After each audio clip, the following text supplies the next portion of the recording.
નમસ્કાર, મુદ્દાની વાત જોવાની શરૂઆત આપ કરી ચૂક્યા છો. હું છું આપની સાથે વિકાસ મકવાણા અને હું છું મુફદ્દલ કપાસી. મુદ્દાની વાતમાં આજે વાત કરીશું કે આ જાતિવાદનું ચિત્ર ક્યારે બદલાશે. અત્યારે સ્ત્રી શક્તિની વાત થઈ રહી છે, મહિલા સશક્તિકરણની વાતો થઈ રહી છે. અત્યારે આ 9 દિવસ માની આરાધનાનો આ પર્વ છે. જો કે એ જ આરાધનાના પર્વ દરમિયાન એક એવા દુઃખદ સમાચાર આવ્યા જેનાથી અમે પણ અચંબિત છીએ. તમે પણ કદાચ એ જાણીને અચંબિત થશો અને દુઃખ પણ થશે. સમાચાર એ છે કે તમે વિચારો કે કેટલીક મહિલાઓનું ગ્રુપ એ ગરબા રમવા માટે જાય છે, ત્યાં એ ભક્તિ કરવા માટે જાય છે, પરંતુ શું થાય છે, તેમની જાતિના કારણે, એ દલિત હોવાના કારણે એમને ત્યાંથી હટાવી દેવામાં આવે છે, એમને ત્યાંથી હળધૂત કરીને મોકલી દેવામાં આવે છે. એમ કહીને કહેવામાં આવે છે કે ભાઈ તમે દલિત છો, તમે ગરબા ન રમી શકો, તમે તમારી ઓકાતમાં રહો. આ પરિસ્થિતિ છે આપણા ગુજરાતમાં. ભલે આપણે 21મી સદીમાં આવી ગયા અને કહેવામાં આવે છે કે જાતિવાદ ક્યાંય નથી, પરંતુ જાતિ એવી છે કે જાતિ જ નથી, અને એના કારણે અનુસૂચિત જાતિ સમાજના લોકો હેરાન પરેશાન થાય છે. સવાલ એ છે કે કોણ છે આવા આપણી સમાજની વચ્ચે રહેવા લોકો કે જે આવા જાતિવાદને વધારે વેગ આપે છે, વધારે ગતિ આપે છે, અને એક બાજુ દાવા એવા થાય છે કે મહિલાઓ સશક્તિકરણ એના તરફ આગળ વધી રહ્યા છે, એમની શક્તિમાં વધારો થઈ રહ્યો છે. બીજી બાજુ દ્રશ્યો જે જોવા મળે છે એ અત્યારે આપણને વિચારવા લાયક છે ને વિચલિત પણ કરી રહ્યા છે કે કેમ આવી પરિસ્થિતિ સર્જાઈ રહી છે. બીજી સૌથી મહત્વની બાબત એ કે એક બાજુ શી ટીમની વાતો થાય છે કે શી ટીમ ત્યાં એલર્ટ છે અને અમે એમની કામગીરીની સરાહના કરીએ છીએ, પણ આ ગામડાઓમાં પણ શી ટીમ અત્યારે મોકલવી એટલા માટે જરૂરી છે કારણ કે અહીંયા પણ કેટલીક જગ્યાએ જાતિવાદનું કીડો સળવડી રહ્યું છે. એના કારણે મહિલાઓ પ્રતાડિત થઈ રહી છે, અપમાનિત થઈ રહી છે. એ જાતિવાદનું ઝેર આપણે સંપૂર્ણપણે હટાવી દેવું છે, એટલા માટે આજે આ મુદ્દે વાત કરવી છે. બિલકુલ. અને જ્યારે નવરાત્રિનો તહેવાર હોય, એક એવો તહેવાર કે જે માની આરાધનાનો તહેવાર છે, ઉત્સવ છે, આરાધનાનો ઉત્સવ છે. એક એક રાત્રિનું અલગ અલગ મહત્વ છે. દરેક રાત્રિના જે આરાધ્ય માતાજી છે એ પણ એક સ્ત્રી સ્વરૂપ છે, અને અહીંયા પણ એક નારીનું અપમાન થાય છે એ જ સ્થળે જ્યાં માની આરાધના થઈ રહી હોય. શા માટે થાય છે? એ જ હજારો વર્ષ, સેંકડો વર્ષ જૂનો સડો, જેનાથી આપણે એઆઈની ફાકા ફોજદારીને ફિશિયારી કરતા તો થઈ ગયા છીએ. એઆઈનો જમાનો છે, એઆઈથી આપણે આમ પિક્ચર્સ બનાવીએ છીએ, વિઝ્યુઅલ્સ બનાવીએ છીએ, વિડીયો રીલ બનાવીએ છીએ, પણ એ એઆઈના જમાનામાં ઝેન જીની ને ઝેન આલ્ફાની વાતો કરતા કરતા આપણે એ જ આરાધનાના ઉત્સવમાં, એ જ સ્ત્રી સ્વરૂપા શક્તિ દેવીની આરાધનાના ઉત્સવમાં એક સ્ત્રીનું જ્યારે અપમાનિત થતી હોય એને રોકી નથી શકતા. અને આ કોઈ એક કિસ્સાની વાત નથી વિકાસ, આવું ઘણે સ્થળે થતું હોય છે. પણ જેમ અહીંયા એ નારી જે અપમાનિત થઈ એને અવાજ ઉઠાવ્યો, એમ બીજે ઘણા ડરથી નથી ઉઠાવતા, યા તો ઉઠાવી નથી શકતા. એમની સામે એવું ચિત્ર ઊભું કરવામાં આવી, એવી પરિસ્થિતિ ઊભી કરવામાં આવે કે એ અવાજ જ નથી ઉઠાવી શકતા. એટલે આજે પણ આ દૂષણ, આ સડો છે જ્યાં જાતિવાદ છે. આપણે વાતો મોટી મોટી કરીએ છીએ, હિન્દુ સમાજ, હિન્દુ સંગઠનો ઘણી બધી એવી વાતો કરે છે કે આપણે બદીઓ દૂર કરવી છે, પણ જે અંદરની બધી સડો છે ત્યાં સુધી તો પહોંચ છે જ નહીં. આ લોકો હીરોગીરી કરો, રીલ બનાવો, એમાં કોઈ વાંધો નથી, પણ એક સ્ત્રીનું અપમાન થતું હોય તો ત્યાં તમારી મર્દાનગી ક્યાં જાય છે? ત્યાં તમે કેમ પહોંચી શકતા નથી? આ મહીસાગરના વીરપુરના ભરોડી ગામે જે આરોપ થયો, કેટલો સંગીન આરોપ કે અનુસૂચિત જાતિની આ મહિલા છે તો ગરબા રોકી દેવામાં આવ્યા. આરોપ અનુસાર એ મહિલાઓ ત્યાં ગરબા રમી રહી હતી, અન્ય જ્ઞાતિની જે મહિલાઓ છે ત્યાં આવી એટલે ગરબા રોકી દેવામાં આવ્યા અને કહ્યું કે તમે જાઓ અહીંયાથી, પછી જ ગરબા ચાલુ થશે. બિલકુલ, આટલેથી ઓછું નથી. અપમાનિત કરવાથી વાત પૂરી નથી થતી, અહીંયા તો જાન ઉપર વાત આવી ગઈ. ધમકી આપવા લાગ્યા લોકો કે હવે પછી જો દેખાયા તો જીવથી હાથ ધોવો પડશે. આ મહીસાગર, આ વીરપુર ને આ આપણું ગુજરાત, અને આ બધા શેખીઓ મારતા, મૂછને તાવ દેતા બધા મહાશયો ક્યાં ગાયબ છે ભાઈ? કરો ને અહીંયા જઈને, રોકો ને આમને. જાતિવાદનો સડો દૂર કરો પહેલા, પછી બધી મોટી મોટી વાતો કરજો, શેખીઓ મારજો મોટી મોટી. બિલકુલ આ જે બનાવ છે મહીસાગર જિલ્લાના વીરપુર તાલુકાનો ભરોડી ગામનો છે, જ્યાં ગરબા રમવામાં જાતિવાદ જોવા મળ્યો. કેવી રીતે? અનુસૂચિત જાતિ મહિલાઓનો આક્ષેપ એ છે કે તેઓ પહેલા દિવસે, બીજા દિવસે સતત 3-4 દિવસ એમણે પ્રયત્ન કર્યો કે અમે ત્યાં ગરબા રમી શકીએ, પરંતુ રોજ તેમને હડધૂત કરવામાં આવતા હતા. પછી એમણે કહ્યું કે અહીંયા અમારી જે જગ્યા હતી એ ગરબા રમવાની જગ્યા નથી, એટલે પછી અમે સાર્વજનિક સ્થળે પહોંચ્યા હતા. સાર્વજનિક એટલે કે કોઈની માલિકીનું નહીં, ત્યાં તમામ લોકો પહોંચી શકે, છતાં પણ એ મહિલાઓને ત્યાંથી એટલા માટે હટાવવામાં આવી કારણ કે એ દલિત સમાજમાંથી આવે છે. અને કહ્યું કે અન્ય જ્ઞાતિની જે મહિલા આવે છે તો એમને આવકારવામાં આવે છે, સન્માનિત કરાય છે, પરંતુ જો અમે પહોંચીએ છીએ એટલે કે દલિત સમાજના લોકો પહોંચે છે તો એમને ત્યાંથી બહાર કાઢવામાં આવે છે. અને પછી કેટલીક એવી યંગ જે છોકરીઓ છે, 25 વર્ષીય યુવતી જે ગાંધીનગર કોલેજમાં અભ્યાસ કરે છે, એમણે પોતાની બહેનપણી સાથે ત્યાં જવાનો પ્રયત્ન કર્યો, તો એ નાની દીકરીઓને પણ, જેને આપણે જગદંબાનું સ્વરૂપ કહીએ છીએ, એમની સાથે પણ મારામારીનો પ્રયત્ન કર્યો અને કહ્યું કે ભાઈ નીકળી જા, તમે તમારી ઓકાતમાં રહો, અને જો ફરી આવી તમે ગુસ્તાખી કરી, ફરી એવી હિમાકત કરી, ભૂલ કરી, તો જાનથી મારી નાખીશું અને તમારાથી જે થાય કરી લો. વિચારો, ગરબામાં, નવરાત્રીમાં આવી સ્થિતિ અહીંયા થઈ છે. જાતિવાચક શબ્દો પણ કહેવામાં આવ્યા અને મહિલાઓ પછી 112 ની મદદ લીધી. 112 મારફતે પોલીસને બોલાવવામાં આવી. પછી પોલીસ પહોંચી પણ ખરા. મીડિયામાં અહેવાલ આવ્યા બાદ પોલીસે કાર્યવાહી કરી, એટ્રોસિટી એક્ટ હેઠળ ગુનો નોંધી કાર્યવાહી કરી છે. પરંતુ હજુ સુધી સમાચાર આવ્યા નથી કે આમાંથી કોઈની પણ ધરપકડ થઈ અથવા તો કાર્યવાહી થઈ હોય. કદાચ થઈ હશે, મારા સુધી વિગત નથી, પરંતુ હજુ સુધી એવા કોઈ સમાચાર આવ્યા નથી. આવી સ્થિતિમાં શું થવું જોઈએ? એ ગામના સરપંચ હોય, એ ગામના જનપ્રતિનિધિ હોય, એના સામાજિક આગેવાન હોય કે પછી ત્યાંના મામલતદાર, તલાટી, પોલીસ અધિક્ષક, આ બધાની જવાબદારી છે ત્યાં પહોંચવાની. અને જ્યારે આવો ગરબાનો આ પર્વ ચાલી રહ્યું છે ત્યારે માહોલ ન બગડે એ માટેના પ્રયત્ન થવા જોઈએ. પરંતુ એ કહેવાતા જનપ્રતિનિધિ, એ કહેવાતા સામાજિક કાર્યકરો, એ કહેવાતા નેતાઓ, એક પોલીસની ટીમ એ પણ ચૂપ છે ક્યાંક એવું લાગી રહ્યું છે. અહીંયાથી શું પ્રતિક્રિયા આવી પહેલા એ સાંભળી લઈએ. અહીંયાના ડીવાયએસપીનું નિવેદન પણ સામે આવ્યું છે, એ પણ સાંભળી લઈએ. બેન ને હું ત્રણે ચાલતા વીરપુર ગયા તો વીરપુર પીઆઈએ અડધી એપ્લિકેશન લખી અને પછી છે ને એફઆઈઆર અમારી ફાડી જ ના. અને આ લોકો પછી ફોન કરીને તય આવ્યા તો એ લોકો અમારું ના સાંભળે ને આ લોકોનું સાંભળે. અને અમારા ફળિયાના જબરજસ્તી મારા પપ્પાને બધાને લઈને આવ્યા. તય મારા પપ્પા એનજીઓ પ્લાસ્ટિક વાળા છે, સાયકોલોજી છે, તો બી તય ટેબ્લેટ બી ના ખાવા દીધી. અને તય લઈને આવ્યા ને પછી મારા પપ્પાને એમ કે તમારી છોકરી સહી નહીં કરે તો હું બદલો લઈશ એમ તમારી ફેમિલી જોડે, અને આ તો જિંદગીભર યાદ રહેશે એમ. એ લોકોએ અમને એમ કહ્યું કે તમે કે નીચી જાતિના છો, તમે પછાત વર્ગના છો, તમને અહીંયા રમવાનો અધિકાર નથી. એમ કે તમને નથી રમાડતા વર્ષોથી તો તમે કેમ આવો છો? એમ કે તમને ખબર તો છે કે તમે એમ કે બીજી જાતિનો છે અને તમે દલિત સમાજનો છો, તો તમે કેમ આવું કરો છો? એમ કે તમે મર્યાદામાં જ રહો ને તમારી રીતના, અને તમે ગમે તે કરશો તો તમને રમાડવામાં નહીં આવે, તમારે ચાલે કરી લેજો, એવું વર્તન કર્યું એમણે અમારી સાથે. શું થવું જોઈએ? એ લોકો સાથે કડકાઈ ભરે પગલાં લેવા જ જોઈએ. ગામના જ રિંકુબેન મણિભાઈ કોણકર નામની યુવતી પોતાની 3 બહેનપણીઓ સાથે ગરબા રમવા ગયેલી. એ દરમિયાન ગરબામાં રમી અન્ય મહિલાઓએ તેઓને જાતિ વિશે અપમાનિત કરેલી અને ઝપાઝપી કરીને ગાળો બોલેલી અને મારી નાખવાની ધમકી આપી. એ બાબતનું બનાવની એફઆઈઆર નોંધાયેલી છે અને એ વીરપુર પોલીસ સ્ટેશનમાં રજીસ્ટર થયેલ છે. એમની તપાસ ડીવાયએસપી એસટીએસસી સેલ મહીસાગર ચલાવી રહ્યા છે. વિકાસ, તમે સાંભળ્યું કે મહીસાગર પોલીસના ઉચ્ચ અધિકારી પોતે સ્વીકારી રહ્યા છે જે એમને પ્રાઇમા ફેસી જે જાણવા મળ્યું છે અનુસાર કે ગરબાની અંદરથી એક જાતિની મહિલાઓને કહેવામાં આવ્યું કે તમે અહીંથી જતા રહો. અપમાનિત કરવા સુધીની વાત નહોતી, સાથે એમને ધમકી પણ આપવામાં આવી. આવો ઉલ્લેખ પોલીસ જે પ્રતિક્રિયા આપે છે એમાં થઈ રહ્યો છે.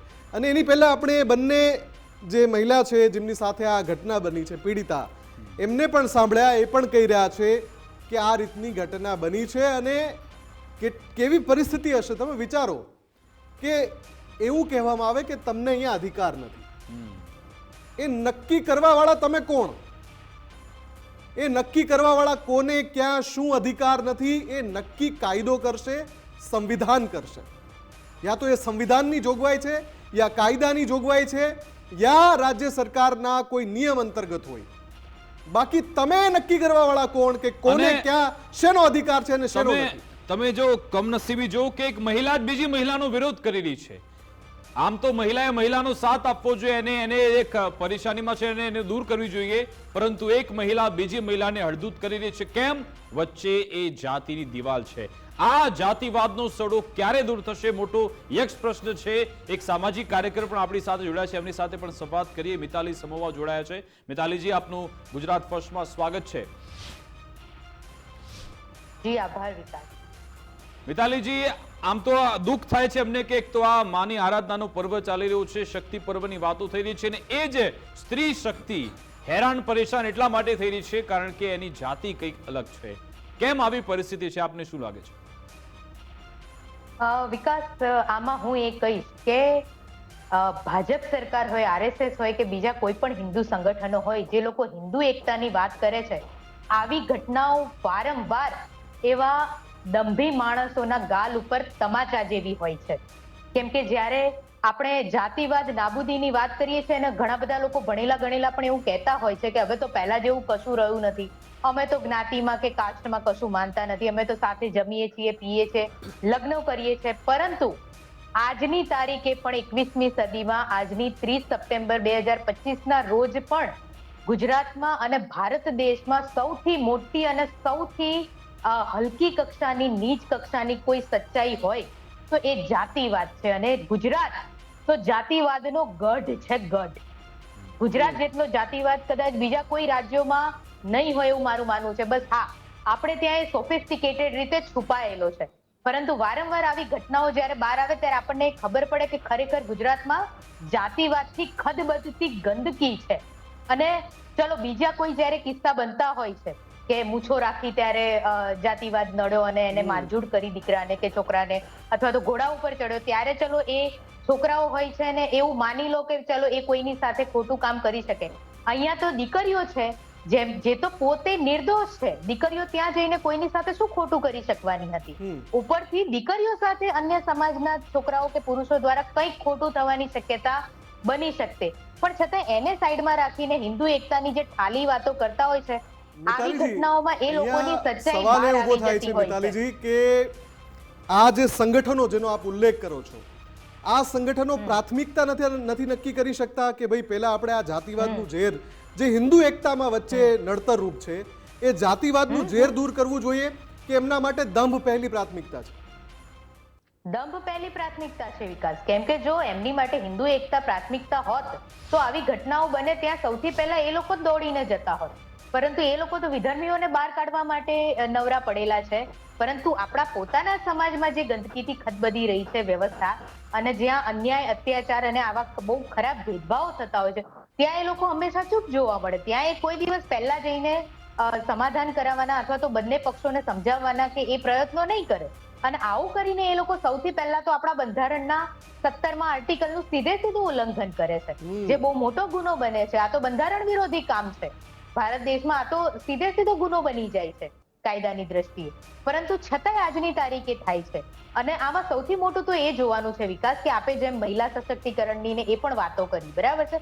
આમાં જોવાનું એ છે કે બંને પક્ષે મહિલાઓ છે. જે મહિલાઓને જઈને ગરબા રમવા છે એ પણ મહિલાઓ છે દલિત સમાજની, અને એ તો સવર્ણ મહિલાઓ કરતા પણ, કથિત સવર્ણ મહિલાઓ કરતા પણ 4 ગણી વધારે પીડિત છે આપણા સમાજમાં, બરાબર છે. અને સામે જે સવર્ણ મહિલાઓ છે એ પણ અન્ય પક્ષ છે. તો આપણે ત્યાં હજી એ જોવાનું છે કે આટલા વર્ષો, આટલા દાયકાઓ પછી પણ આપણે કથિત સવર્ણ મહિલાઓના માનસમાંથી પણ આપણે જાતિવાદ નથી કાઢી શક્યા. આપે જેમ હમણાં ચર્ચા કરતી વખતે કહ્યું એ પ્રમાણે હજી સવર્ણ મહિલાઓ પોતે પીડિત છે. હું મહિલાઓ માટે કામ કરું છું એટલે જાણું છું. સવર્ણ મહિલાઓ પોતે ઘણી બધી બાબતોમાં આજે પણ પીડિત છે, પણ છતાં એ પોતાના કરતા જે નબળા દલિત વર્ગો કે પછાત વર્ગો છે એના પ્રત્યે એને સહાનુભૂતિ કે દયા કે કરુણા કે સમાનતાની ભાવના નથી. અને એ વસ્તુ ખરેખર ખૂબ વાંધાજનક છે.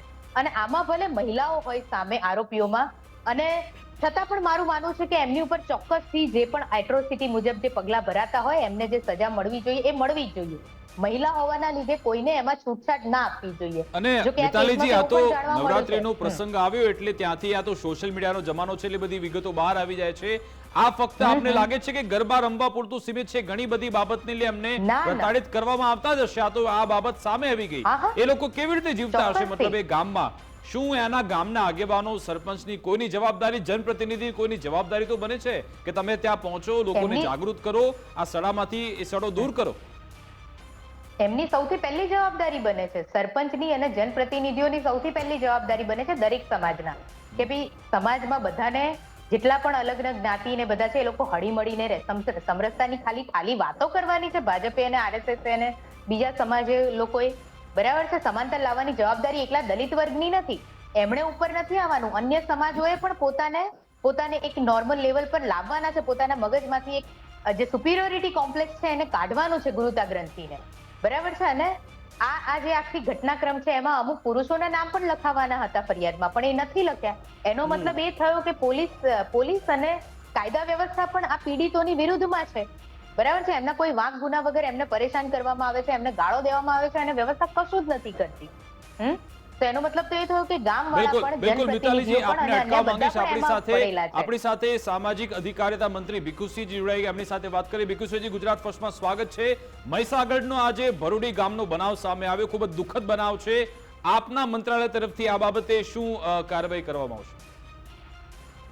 આ ઘટનાની મને કોઈ જાણ નથી ભાઈ. હું જણાવી દઉં તમને, મહીસાગર જિલ્લાનો વીરપુર તાલુકો ભરૂડી ગામ, જ્યાં દીકરીઓ ગરબા રમવા ગઈ હતી, પરંતુ એમને એટલા માટે ત્યાંથી બહાર કાઢી કારણ કે એ દલિત સમાજમાંથી આવે છે, એમ કરીને એ લોકોને ત્યાં બહાર કાઢવામાં આવ્યા. આપના ધ્યાનમાં જ નથી આ બાબત? એવું નહીં કરવું જોઈએ. એ તો હવે થઈ ગયું છે એવું. હવે શું કરશો આગળ? એક ગામમાં જઈને કોઈ કાર્યક્રમ કરાવશે, લોકોને સમજાવવામાં આવશે? જોઈએ હવે. હા, જોઈએ કહું છું. જોઈએ એટલે વિચારો, હજી આપ વિચારશો એ બાબતે? હા વિચારીશું. સાહેબ, જાતિવાદનો આટલો સડો છે ને હજી પણ આપ કહી રહ્યા છો કે વિચારશો આ બાબત? સાહેબ, ફરિયાદ નોંધાઈ ગઈ છે. ડીવાયએસપી કહી રહ્યા છે કે એટ્રોસિટીની ફરિયાદ થઈ છે ને આપ કહી રહ્યા છો વિચારશો. શું વિચારશો? આવું ચલાવી જ ના લેવાય ને તમે કહી રહ્યા છો વિચારશો એટલે શું સાહેબ, આમાં તો વિચારશો? આકરી કાર્યવાહીની આપના તરફથી આશ્વાસન મળવું હા, અમને જોઈએ. અપેક્ષા હોય કે તમે કહેશો કે ભાઈ કાર્યવાહી થવી જ જોઈએ. થશે. તમારા શબ્દોથી લાગતું નથી તમારે એ કે તમે કાર્યવાહી કરવાના મૂડમાં છો. તમે કહી રહ્યા છો જોઈએ. તમને એવું લાગતું હોય તો હું શું કરું એમાં? ને તમે બોલ્યા ને કે જોઈએ, સાહેબ, એટલા માટે આપની કહું છું. પ્રતિક્રિયામાં આશ્વાસનની ભાષા નથી, એટલે સાહેબ આ રીતે સામે અમે કાર્યવાહી પૂછી રહ્યા છીએ. થશે. હા? કાર્યવાહી થશે. અચ્છા, આપ જશો એ પોતે ગામમાં? ભાનુબેનને પણ લઈને જજો. હા.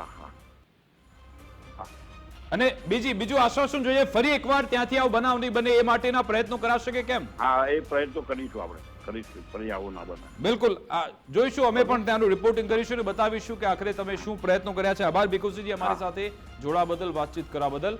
મિતાલીજી, તમે સાંભળ્યા, મંત્રીને સીધો જ અમે ફોન લગાવ્યો કહી રહ્યા છે. પહેલા શબ્દો તમે પહેલા તો એમની પાસે સાંભળ્યા જાણકારી જ નથી. જાણકારી જ નથી. ગુજરાત ફર્સ્ટ જાણકારી આપે છે. જે સમાચાર મીડિયામાં છેલ્લા કેટલાય કલાકોથી ચાલી રહ્યા છે, સોશિયલ મીડિયામાં અલગ અલગ પ્લેટફોર્મ પર ચર્ચા થઈ રહી છે, જાતિવાદનો સડો, આ દૂષણ, એના ઉપર આટલા બધા કમેન્ટ્સ કરી રહ્યા છે લોકો, એ વાતની જાણકારી અને એટ્રોસિટીની ફરિયાદ નોંધાઈ છે. ડીવાયએસપીની પ્રતિક્રિયા છે, એમાં એમણે કહ્યું કે જાનથી મારી નાખવાની ધમકી પણ આપવાની ફરિયાદ અમને મળી છે. અને મંત્રીજી કહી રહ્યા છે કે આવી કોઈ મારી પાસે જાણકારી નથી. જ્યારે ગુજરાત ફર્સ્ટ જાણકારી આપે છે ત્યારે મંત્રીજી કહે છે કે જોઈશું. સાહેબ, આ ભાષાની આપની પાસેથી અપેક્ષા નથી.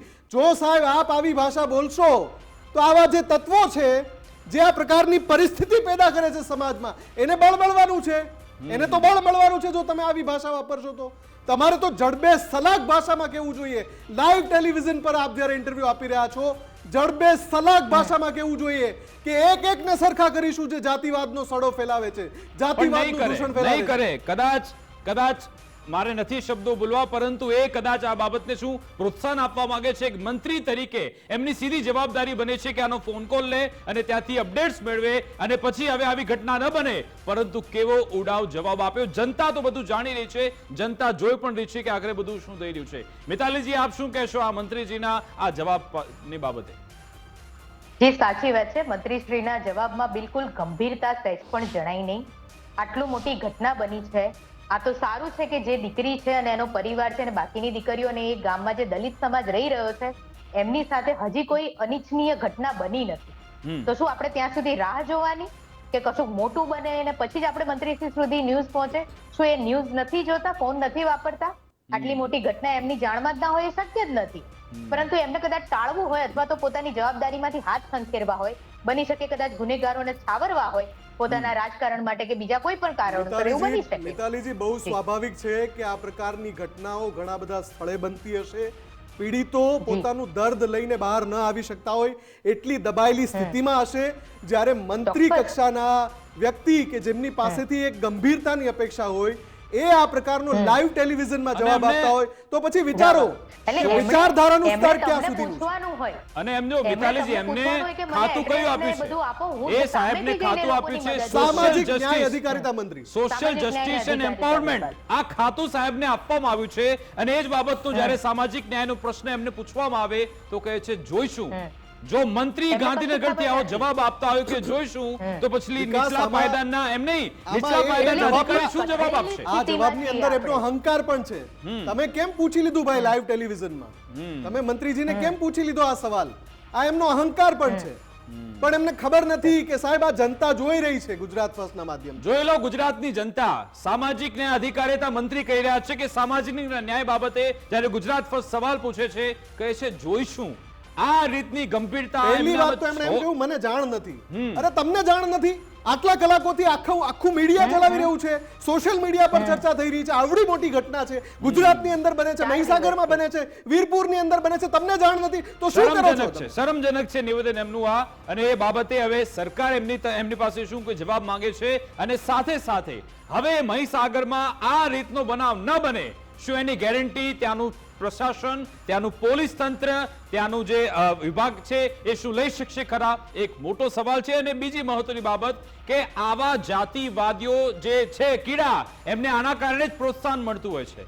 બીજી મિતાલીજી મારે એ વાત કરી કે હમણાં જ 26 સપ્ટેમ્બરે યુપીમાં એક એવો આદેશ આપવામાં આવ્યો કે અલ્હાબાદ હાઈકોર્ટનો જે આદેશ હતો કે ભાઈ તમે જેટલી એમણે એવું કહેવું છે કે જે પણ આવી જાતિવાદને જે પ્રોત્સાહન આપે છે એ રાષ્ટ્ર વિરોધી ગણવા જોઈએ. એટલે યુપીમાં એવો નિર્ણય લેવામાં આવ્યો છે કે તમે કોઈ પણ કાર પર આવું જાતિવાદક કોઈ તમે એ સૂચક નામ નહીં લખી શકો. પોલીસ FIR માં કોઈની જાતિ નહીં લખી શકાય. તમે કોઈ જાતિગત સંમેલન પણ નહીં બોલાવી શકો. શું આ રીતના નિર્ણય પણ ગુજરાતમાં લેવાવો જોઈએ? હા, એટલે જ્યાં આપણે જાહેર શિસ્તની અને બધાના જ સુરક્ષાની અને સન્માન જાળવવાની વાત આવતી હોય ત્યાં આ પ્રકારના નિર્ણયોને આપણે થોડા ઘણા અંશે સ્વીકારી શકીએ. પરંતુ આપણે જાણીએ છીએ કે ભારત લોકશાહી દેશ છે, એટલે મને પર્સનલી નથી લાગતું કે આવા બધા જે આદેશ આપ્યા છે યુપીમાં યોગી સરકારે, એનું મને નથી લાગતું બહુ લાંબા ગાળાનો બહુ પોઝિટિવ ઇમ્પેક્ટ રહે છે. આ થોડું મને છે ને લોલીપોપ ગણો અથવા તો થોડું શો ઓફ ટાઈપના આદેશ હોય ને એવું લાગે છે. બાકી યુપીમાં તો ખૂબ ભયંકર પરિસ્થિતિ છે અત્યારે હાલ પણ જાતિવાદની. એટલે મને નથી લાગતું કે આવું એકાદો કાગળથી એમાં કઈ બહુ ઝાઝો ફેર પડવાનો હોય એવું છે. બિલકુલ. અને જ્યાં સુધી ગુજરાતની વાત કરીએ તો આ કિસ્સામાં જે રીતે મહિલાઓની પરિસ્થિતિ છે, બરાબર, મહિલાઓ ભારત દેશમાં એકલી જાતિવાદને નથી વેંઢારતી, એ પિતૃસત્તાક માનસિકતાથી પણ ગ્રસ્ત હોય છે. અને પિતૃસત્તાક વ્યવસ્થા છે કે જાતિવાદ છે એને મહિલાઓ જ પોતે સારથી બનીને એને આગળ વધારતી હોય છે. એટલે એ વસ્તુ બહુ દુઃખદ છે મારી માટે, કેમ કે હું ખુદ બધા જ સમાજની મહિલાઓ માટે કામ કરું છું. પરંતુ આવી રીતે જ્યારે પુરુષોની વ્યવસ્થાનું પપેટ બનીને મહિલાઓ ખુદ બીજી મહિલાઓ સાથે અન્યાય, અત્યાચાર ને ભેદભાવ કરતી હોય છે ત્યારે ખરેખર ખૂબ દુઃખ થાય, ખૂબ ચીડ ચડે અને આવા સંકુચિત માનસિકતા ધરાવતી સ્ત્રીઓ ઉપર સખત ગુસ્સો પણ આવતો હોય છે વિકાસ. બિલકુલ. પરંતુ મારે મિતાલીજી એ પણ જાણવું છે કે એ દીકરીઓના એમના મગજ માનસ પટલ પર કેવી છાપ પડી છે કે હજી તો એમને જીવન જોવાનું બાકી છે, કોલેજમાં અભ્યાસ કરે છે, એમને એમની જાતિના કારણે આવી રીતે અડધૂત કરાતી હોય તો એમના માનસ પટલ પર એમના જીવન પર કેવી અસર પડતી હશે? એના પોતાના પર્સનલ લાઈફમાં પણ એની ઇફેક્ટ થતી હશે? જે ચોક્કસ આ વસ્તુ, આ પ્રકારના અનુભવો એની માટે લાઈફ ટાઈમનો ટ્રોમા રહે. એને આખી જિંદગી આવા ખરાબ અનુભવોના લીધે બહુ બધી નાની મોટી જગ્યાએ સમાધાનો કરવાના થાય. એને ડર લાગે કે હું જઈશ તો મારી સાથે આવું થશે, અથવા તો જ્યાં જાય ત્યાં એકદમ વધારે રિબેલ થઈ જાય અને દરેક જગ્યાએ ઝઘડી પડે એવું પણ થાય. કેમ કે આના એક બહુ ખરાબ અનુભવ થયો એટલે એ સતત એની લાઈફમાં નાના નાના પરિસ્થિતિઓમાં દેખાયા કરવાની છે. અને આમાં જે રીતની ડિટેલ્સ મળે છે એમ તો આ જે દીકરી છે એના વાળ ખેંચીને એને ત્યાંથી બહાર કાઢવાનો પ્રયત્ન થયો છે, એમની સાથે મારપીટ પણ કરવાનો પ્રયત્ન થયો છે. એટલે આ તો કેટલી ગંભીર બાબત કહેવાય એ દીકરી સાથે. એ દીકરી છે કે જેને હજી જીવનનો કોઈ અનુભવ નથી. એની માટે આ ગરબા ગાવા જવાનો અનુભવ સમાજ માટે દરેક જ્ઞાતિ સાથે હળીમળીને રહેવાનો, સમાનતાથી, એકતાથી સાથે રહેવાનો બહુ એકદમ પોઝિટિવ અનુભવ બની શકશે, પણ એની જગ્યાએ હવે એની માટે લાઈફ ટાઈમનો ખૂબ જ ખરાબ અનુભવ છે અને એ વસ્તુને ક્યારે પોતાના માનસિકતામાંથી કાઢી નથી શકવાની. એટલે આ બધી બાબતોને આપણે બહુ એટલી આસાનીથી ન લઈ શકીએ. બિલકુલ આભાર મિતાલીજી અમારી સાથે જોડવા બદલ, સમય ફાળવવા બદલ. તો તમે જુઓ કે આની રિપલ ઇફેક્ટ્સ પણ ઘણી બધી છે, એના ઘણા બધા એવા દુષ્પરિણામ પણ આવી શકે છે જો આપણે જાગૃત ન થયા. અને અમારો સીધો સવાલ એ કહેવાતા સમાજના આગેવાનોને પણ છે, જે તે સમાજનો ઠેકો લઈને પડનારા જે આગેવાનો છે એ આવી બધી ઘટના પર મૌન ધારણ કરી લે છે, એમના મોઢામાં ત્યારે મગ ભરાઈ રહે છે, કશું જ બોલતા નથી. કેમ? કારણ કે અહીંયા એમને એ બ્રાઉની પોઈન્ટ્સ નથી મળતા, ત્યાં એમની રાજનીતિ નથી ચમકતી, ત્યાં એમને કોઈ ફાયદો થતો નથી, એટલે અહીંયા ચૂપ રહે છે. આ સમાજના નામે જે ઉપર આવીને બેઠા છે, જે સમાજના નામે એમણે પોતાના ઘર વસાવ્યા છે, મોંઘી મોંઘી જે ગાડી લઈને ફરે છે, લાઈફસ્ટાઈલ વસાવી છે, પરંતુ આવી દીકરીઓ જ્યારે દલિત સમાજની દીકરીઓ પ્રતાડિત થયેલી છે એ ચૂપ થઈને બેઠા છે. એમને પણ સવાલ છે અને જેની સીધી જવાબદારી બને છે પ્રશાસનની, સરકારની અને જે તે મંત્રાલય સંભાળતા મંત્રીઓ. એમને પણ આ કિસ્સો જોવો જરૂરી છે અને આવી ઘટના ન બને એ માટે પ્રયત્નો કરશે એવી અમને આશા અપેક્ષા સાથે આ શો અત્યારે અમે પૂર્ણ કરીએ છીએ. મારી વિશેષ રજૂઆત અંતર્ગત બસ આટલું જ. આપ જોતા રહો ગુજરાત ફર્સ્ટ ન્યૂઝ. નમસ્કાર.